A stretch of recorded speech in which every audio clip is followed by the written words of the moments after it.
Yeah, yeah. We just chillin' and vibing. Good conversations with good people. Oh.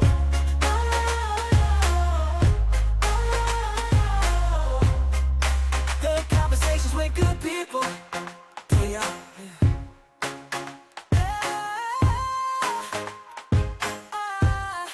Welcome back to another podcast episode of Chillin' and Vibing. Man, look, where we tap in creators, where keep it raw, real, and hella entertaining.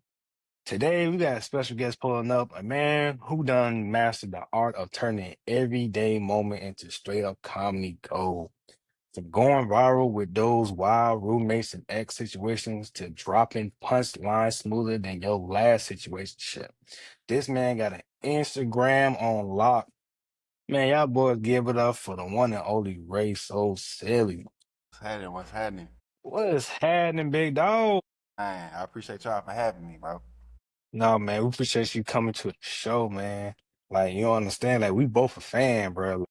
My Oh, favorite word. one, my favorite one, when you told old girl, man, I forgot she was Shorty from Waiting to Exhale. Wait till I say, That was my shit. That was my shit. Hey, yeah. man, we appreciate you coming to the show, man. But let's get it started, big dog. Yeah, for sure. Let's do it. Hey, man, when you get that name like Reysosilly? So my name is Stephen Ray, my first and middle name. Mm-hmm. It's actually Ray, my middle name. And one day I was chilling at I didn't go by Ray at first. So all my stuff was I started off and it was Stephen Lloyd Productions. So I had a YouTube page with my homie. And my homie, like we're super close. So like his dad, we were outside one day and he always like burns this little fire outside to keep mosquitoes away and stuff. And I was chilling with him. I was like, I want to change my name. And he got a deep New Orleans accent. And he was like, what you want to change it to? And then I'm like, I want to, I don't know. I like my middle name, Ray, but maybe it needs to be like a different type of version of it. So, I typed up Ray and Rey, and it had like a whole lot more meaning to it. So Right. like, King and it just had a whole bunch more to it that I resonated with and, where I wanted to like go in life. So I just changed everything to Ray and Reysosilly. So yeah, So, that's how I Ray, got that. at what age did you start, realizing that you had this talent? Um, Man, so in high school, maybe like no, hell no, no. This had to be middle school. This had to be like seventh grade. That's when I started making videos with my homie. Like I said, Stephen Lloyd Productions. And we would mirror like actual movies. So it started off like on a visual effects tip, like not necessarily me being Right. like in the camera making jokes and stuff, but y'all remember this movie called Jumper where they'll like Yep. teleport? Yeah. So that was the first video basically that we did, and we called it Jumper Egos. Y'all remember like the Eggo waffles and shit?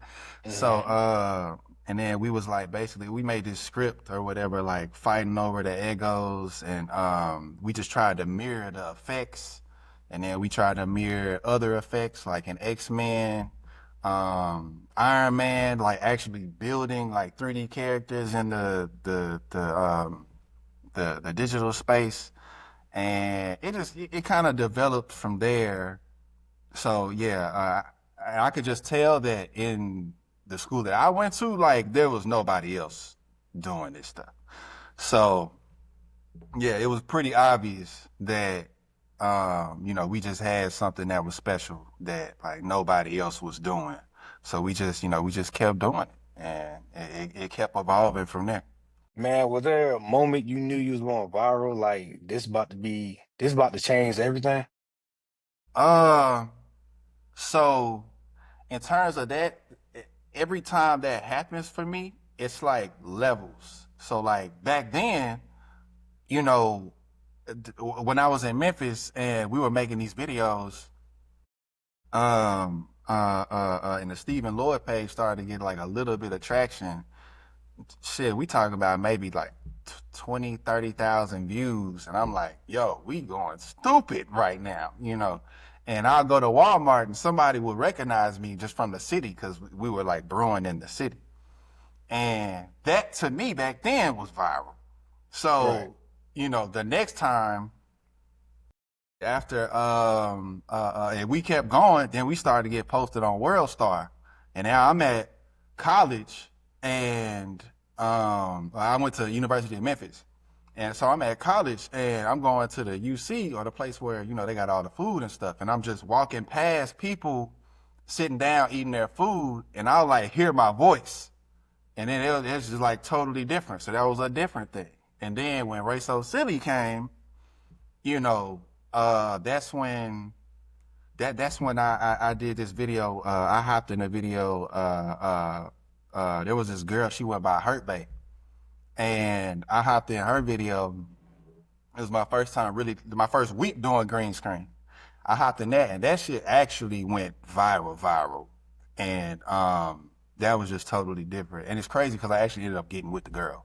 But after that, that's when shit. Now it's just like it's around that mark. Like I can't even tell you a view count really. The one you talking about?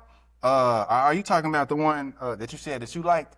Was it the one where I was like, she was like, I want to have a house. I was like, Done in deal. Scottsdale. Yeah, got it. All I was right, like, all this right. nigga funny, bro. I ain't gonna lie. Yeah, I want to get married. What you doing on Friday? But Yeah, where? What you doing on Friday? I want to have uh, two. I was thinking about three. yeah, I'm thinking Yeah, about maybe three, three. maybe three. Maybe three. Yeah, I got you. Man. That, you know, now we going upwards of like that I think that's at like 15 million right now. And not only that, the sound went crazy. Like other people was using that sound. So I don't even know how far it got.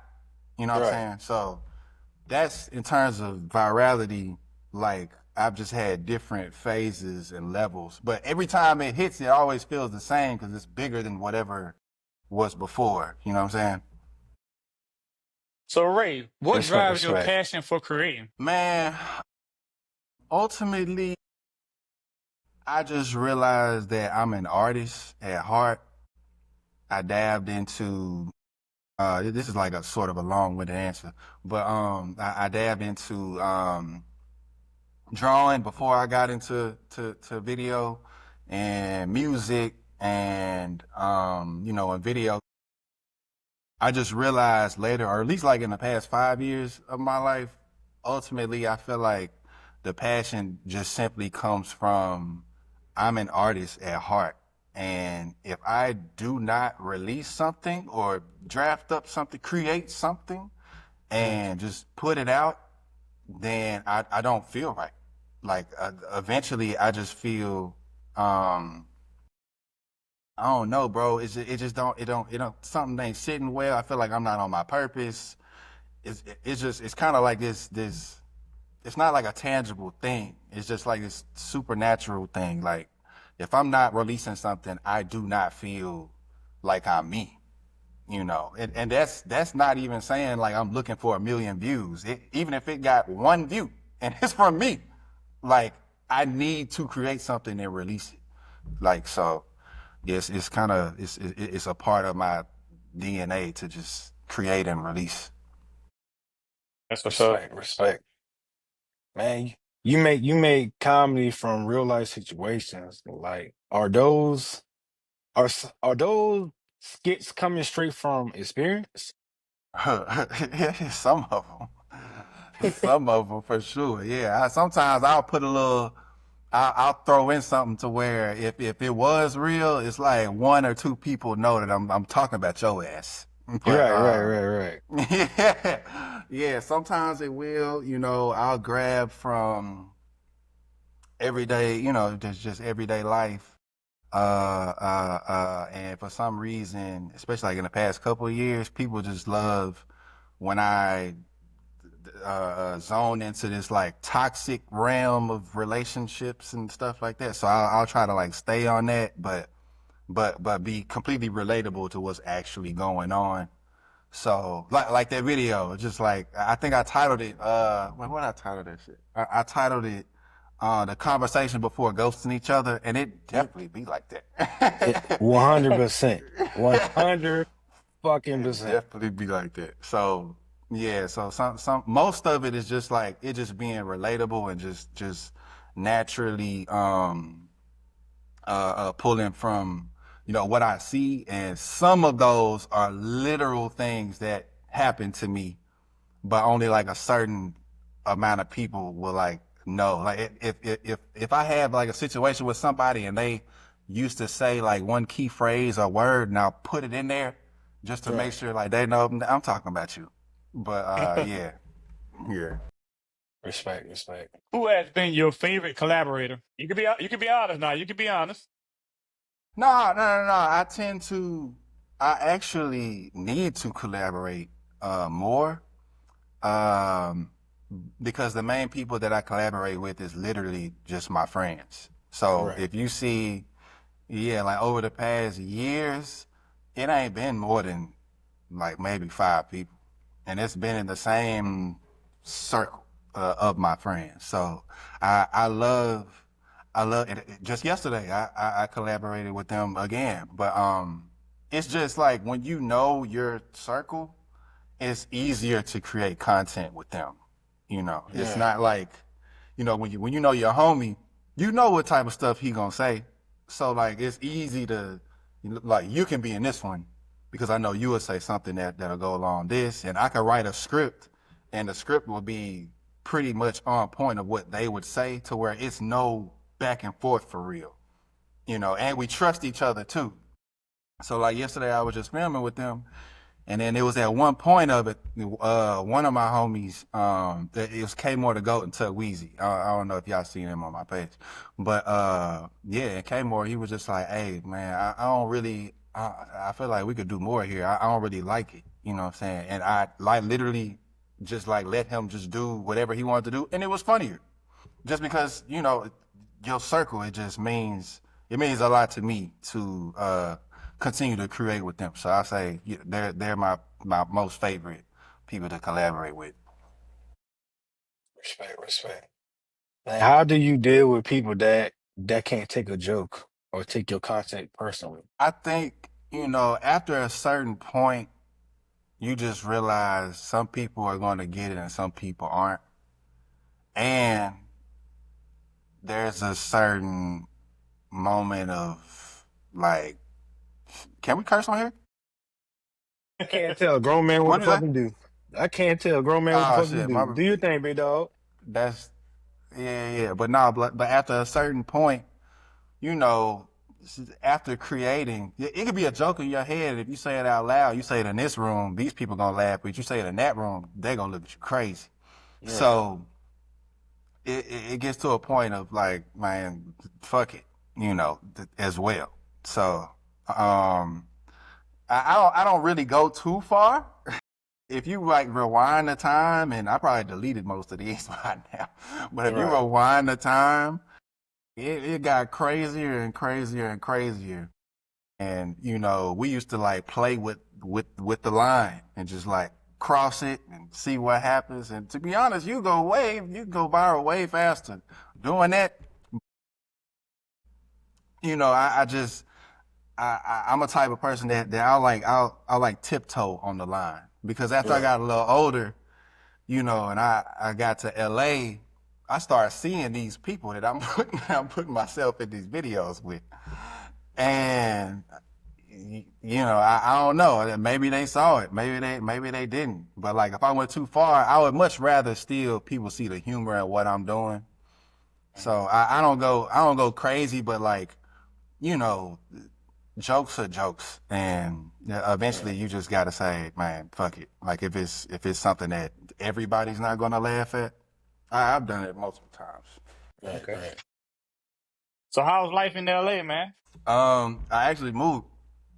I was in LA for I think like 6 years. Right. And I moved back. I always knew that I was gonna move back, but my daughter is like outside of Nashville, so I moved back to Nashville this year, and but LA was amazing. I'm not gonna lie to you.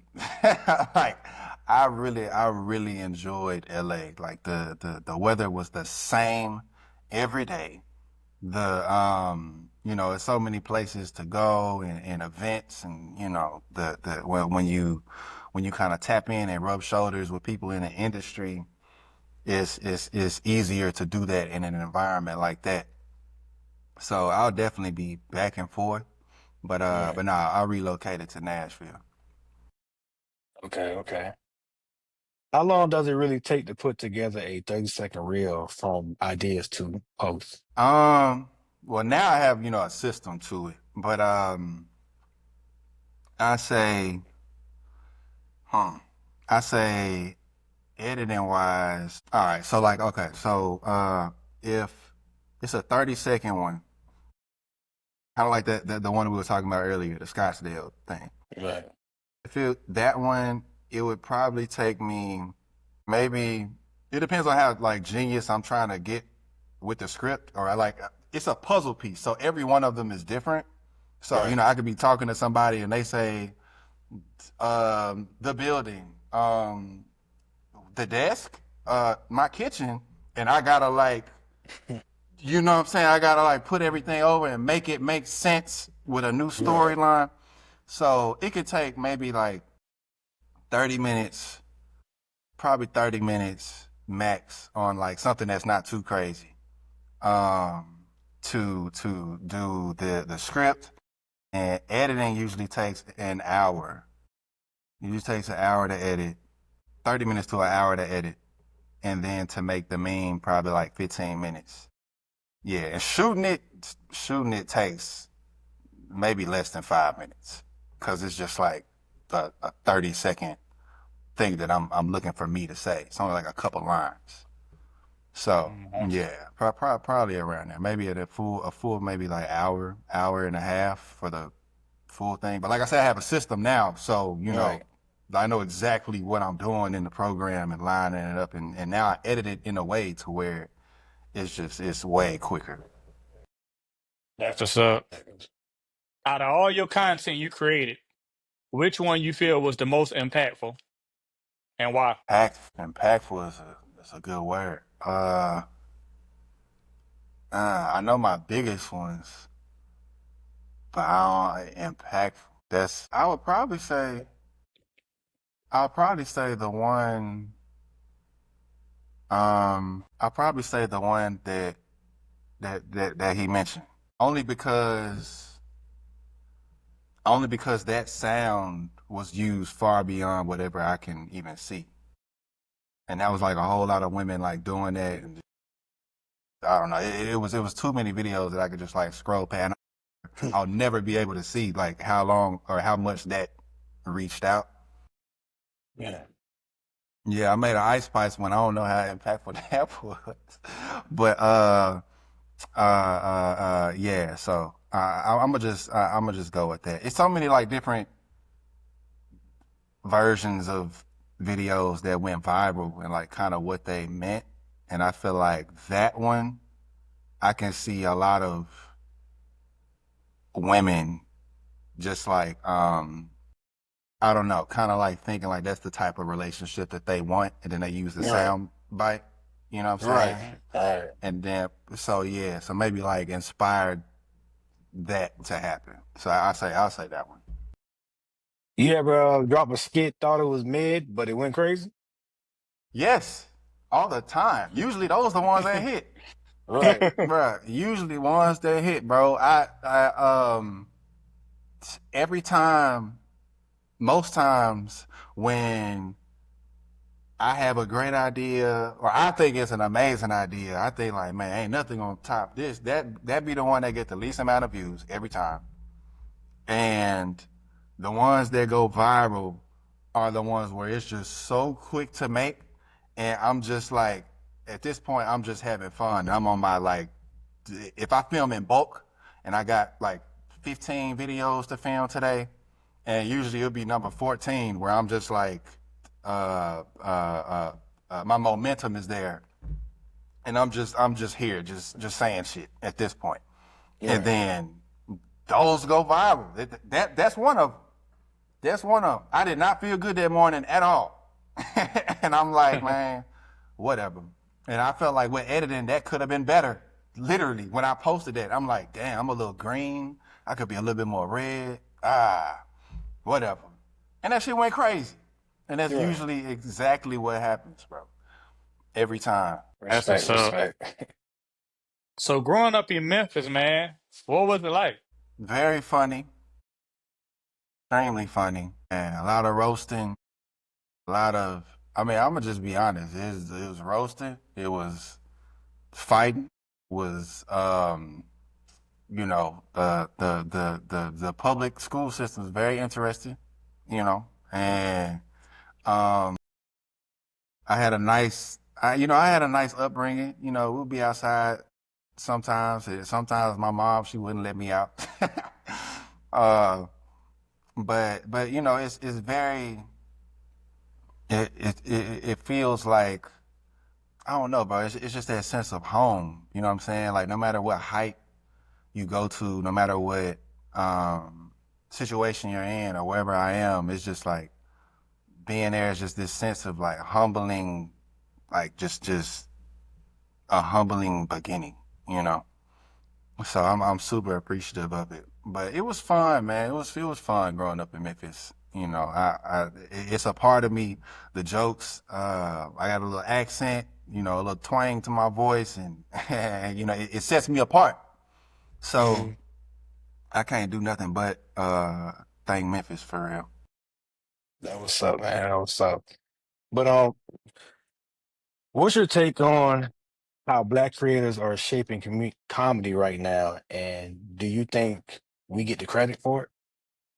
When did when when didn't that happen? Yeah, with anything, like bro, I don't know, bro. I feel like anything cool, anything, a trend or a certain phrase or to me, I mean that's I don't know. I've never seen it another way. So yeah, I mean I feel like do people get credit? I mean in my space, the spaces that I see, I really only kind of only follow just like Black creators for real. If I was just being completely honest, just not saying that nothing, that no downfall or no shade to anybody else, but I grew up in Memphis. I have a certain um, funny bone, like so there's a certain type of thing that I like. So that's usually kind of like what I surround myself with. So I see a lot of it. Um, but there is that thing when things go mainstream and kind of like where did you get that from? Or like no shade to Bieber, but like his new album is called Swag. The it just happens. Like it goes far past the Black community always. Right. So yeah, like even damn, did y'all see that the little, I don't know if it's Indonesian or it's a little boy on a boat and he's like doing so, yeah, bro, yes, bro. And what made that shit work, bro? It just some music from some Yeah. dude, bro. Like that's what I'm saying. It goes far past the Black community in general. To me, every time. So I mean, hopefully, the more credit comes back, but um, this is part of the game for real. I feel like it's always been that way. Nah, for real. Yeah. Two for the Culture podcast, man. What made you and your homie want to create that podcast and what it's about? So me and my homie Justin, we always have very interesting conversations. And when I was in LA, he's in Nashville too. So Mhm. when I was in LA, we would call each other like maybe like once a week and just just talk, bro. Just talk about everything, like relationships, politics, like the culture in general, where we going, shit, God, like all everything. And when I got here, we had an idea beforehand to try to start that. But when I got here, and it was just way easier to just like do it. And then the idea came back up, and I was like, yeah, bro, let's just do it. Let's not think too much about it, bro. Just just start and just make sure that we just stay locked in with it and keep going. So we just brought a lot of those conversations that we would have already had and just basically put it on camera. So yeah, so we definitely have fun with that. And it's always fun like linking up with your homie and just having a conversation. What's up? What's up? OG Reysosilly, man. This is where Mr. DVO asks some deep questions, man, just to see how you doing mentally, spiritually, and physically, man. Like, you ready for these questions, man? Yeah, that's all. All right, man. When the laughter fades and the camera's off, man, who is Steven? All right, that's where it's at. So who am I? I'm a very spiritual guy, right? So even now, right now, I'm on my second day of fasting this week. I fast. I read the Bible every day. I get up in the morning. I meditate every morning. Work out just to take care of myself mentally. It's like after I knew, or as I grow and I evolve, you kind of know how your brain works and the moves that you make and stuff, and what you got to do to stay grounded. And that's a part of basically every day of my life, as well as just making sure I eat healthy and stuff. Even though I'm a bit of a balance. Like I have all that, but I will have fun, and I might go crazy on Popeyes this weekend, and maybe a little Taco Bell. I don't know. I don't know. It depends. but but I always make sure that I stay grounded. It's very, very important to me.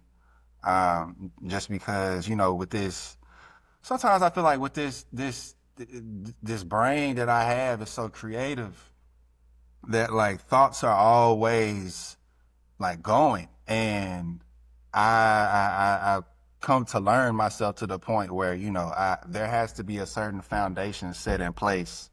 So I'm I'm in control of my day, my flesh, my thoughts, because it can just go. I've been in places in my life where, man, like I've got lost sometimes, and yeah. So I say, Stephen is a very spiritual, loving, really good friend, guy.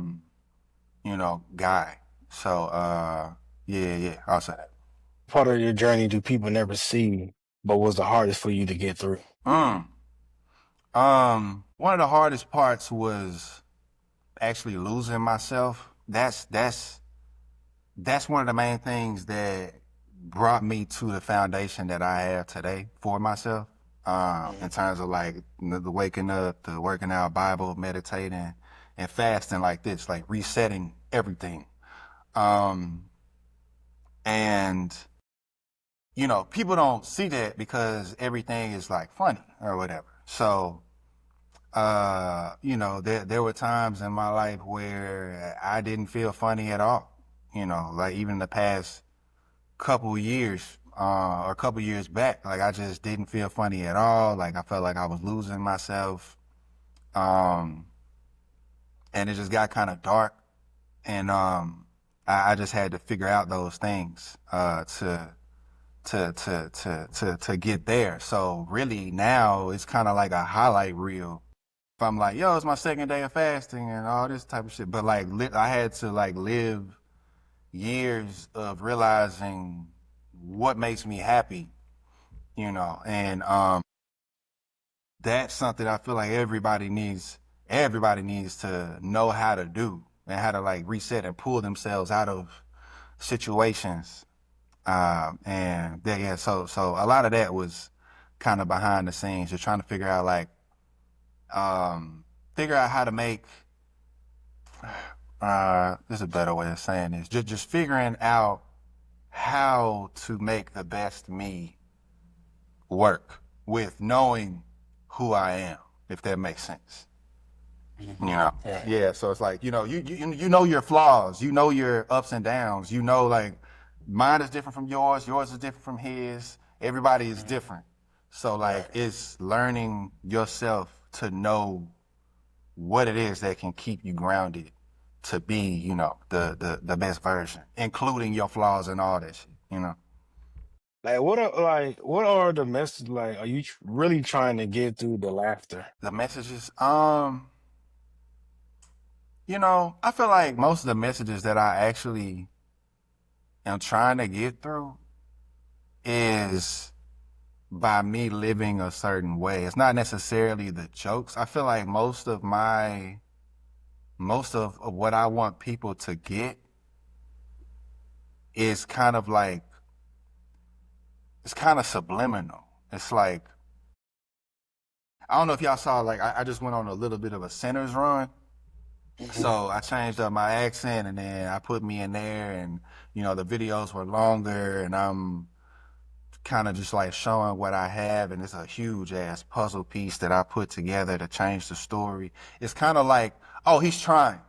Like, it's not even like, oh, that was the funniest video that I've ever seen in my life. It's kind of like, you could tell it's something more beyond the video. Right. And I feel like in my life, the message that I am trying to get to people is simply and mainly bettering themselves, and looking at life like kind of differently, just like in a spiritual way. And I feel like the only way I can do that is just living that, and it'll just seep out of me, as well as when I start making my own films and I could really put it in there, because then the time slows down, and then now I can have a story to show you, or certain things that people say that's meaningful, or certain moments. You know, if I got 15 seconds to make you laugh, it's just shit. It's just the main thing I got, baby girl. You know, and then like that's the main thing I could do, you know, for that time frame. So yeah, I feel like the main way for me to get that message out, it's more so it is yet to come, but as for now, it's literally just living in it, and you know, it'll just come out. It'll just come out when it comes out. Respect. Man, do you feel like healing and humor go hand in hand, or has comedy ever just been a mask? Both. Um, Definitely both. Because there's definitely been times where I wasn't my best self, and I just, you know, well, I feel like even with great comedians, it all comes from this story of sometimes, or I think maybe most times, some painful experience, or, you know, it's usually like relationship issues, but when you in it, man, that's really an issue for real. Right. Like, but For when you real. get on stage, you know, it's oh, she said this and da da da. But when you at the house and the house quiet and your girl ain't talking to you and that shit ain't funny. Yeah. Not one So, bit. yeah. So, yeah, I feel like it's a bit of both, because there were times where I did feel like I had a mask on, and Reysosilly and Steven, well, like I said, there was moments where like I just like didn't know who I was. You know, I couldn't even recognize myself in the mirror. But if I drop a video and people are laughing, y'all think this, but to me, I am wearing a mask at that point. And there are times where, like I told you, I realized eventually a part of my happiness I had to realize is like I'm an artist, and you know, me laughing at these videos while I'm editing that's therapeutic for me. Like, you know, me scrolling and I don't know, like I said, it can get one view, but if I watch it and I laugh, and I'm like, man, I'm too funny, bro. Like I'm too funny. Like it's It's almost like taking care of myself in a way. So yeah, I would definitely say both. That was up. That was up. What do you want your daughter to see when they look back at your work, man? Man, damn. Have I ever even thought of? I just got chills when you said that. Damn, she definitely gonna be older and scrolling down that. Damn, that's crazy. Hmm. I was in front of her the other day, and then she was like, "Wait, is that you?" Because I'm naturally just on Instagram, and Right. some people are like liking my post, or they reposted on the story and they tag me, and I'll just like all of those, and then she just kept seeing my face, and she's like, "What's that?" I was like, "Oh, that's me." Oh yeah, yeah. I told you, I'm an actor. This is this, and then she's like, "No, go back to that one." And then it was like, "I ain't never ever said, baby." She's just like amazed at it. But the main thing that I would want her to know is to, just go after whatever it is that you want. You know, the sky's literally the limit. Like even I'm looking far past where I am right now on social media for myself because I know it's possible. And growing up, even simply watching TV. I don't know if y'all remember, but it'll be commercials about what happens in Vegas stays in Vegas. Hmm. Um, yeah, but to me, I still never like really resonated with me going to Vegas because I always thought I would be in Memphis. So it's like certain things, it's this glass ceiling, and you feel like you don't know it till you break out of it and break out of that mind state that there's way more to do out here. There's way more to accomplish out here. There's way more to be out here. And I would just hope that later on, besides just hoping that she finds me funny, Right. um, you know, I would just hope that that would be a blueprint, not for her to be in social media, but a blueprint to show like if you can actually go after something, you can do something, you can make something out of nothing, and you could actually be somebody, or to be a part of the flow of what makes things move, in a way, if you Hmm. choose to be in whatever way that is, So Yeah. hopefully I just inspire her to be her best self. Yeah. That was Hey up. That man, we was up. appreciate you for coming to Chill and Vibe. But before we go, let everybody know what we doing, man. Man, we just chilling and vibing, bro. Appreciate you, man.